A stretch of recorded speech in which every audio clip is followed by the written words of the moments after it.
이런 후보자들이 버젓이 장관 후보자로 지명돼서 인사청문을 받게 된다는 것은 인사검증이 제대로 안 되고 있거나 또는 대통령에게 한동훈 장관이 전혀 직언을 못하는 것이라고밖에 볼 수 없습니다.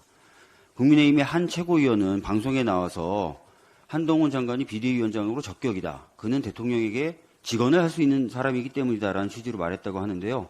제가 봤을 때는 인사검증이라든지 이런 부분에 있어서 전혀 능력을 발휘하지 못하고 있고 대통령에게도 직언을 못하는 인물이다. 한동훈 장관은.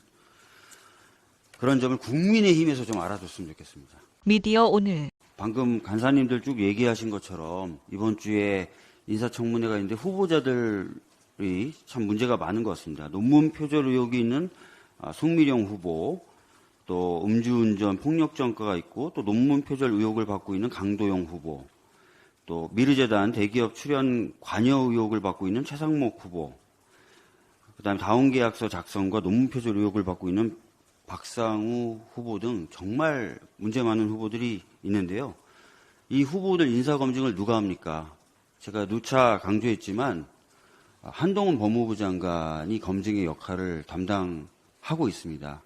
그럼에도 불구하고 이런 후보자들이 버젓이 장관 후보자로 지명돼서 인사청문을 받게 된다는 것은 인사검증이 제대로 안 되고 있거나 또는 대통령에게 한동훈 장관이 전혀 직언을 못하는 것이라고밖에 볼 수 없습니다. 국민의힘의 한 최고위원은 방송에 나와서 한동훈 장관이 비대위원장으로 적격이다. 그는 대통령에게 직언을 할 수 있는 사람이기 때문이다라는 취지로 말했다고 하는데요. 방금 제가 말씀드린 것처럼 이 인사들의 면면을 보면 도저히 그런 것이 아니다. 그런 것이라고 생각할 수가 없는 상황이다라는 말씀을 드리도록 하겠습니다. 만약에 비대위원장을 맡게 된다면 후보 공천도 해야 될 텐데 후보 인사검증은 제대로 할 수 있을지 매우 좀 걱정되는 상황이다라는 말씀드리겠습니다. 또 하나 문제 있는 인물을 에 대해서 말씀을 좀 드리겠습니다. 지금 현재 공수처장 후보 추천위원회에서 가장 많은 표를 받아서 공수처장 후보로 유력하다는 사람이 바로 김태규 권익위 부위원장인데요. 이 사람은 책을 썼는데 이 책에 공수처를 견제 없는 괴물기관이다. 이렇게 적시를 했습니다. 공수처가 괴물기관이다라고 하면서도 왜 공수처장 후보로 나선 것이죠? 도무지 알 수 없고요. 특히 한 칼럼에서는 헌법이 수사의 주체로 검사를 명시하고 있다라고 주장하기도 했습니다. 근데 여러분 아시다시피 최근에 헌재 판결에서 결정에서 거듭 인정되고 있는 것이 헌법이 수사의 주체로 검사를 적시한 바가 없다는 거예요.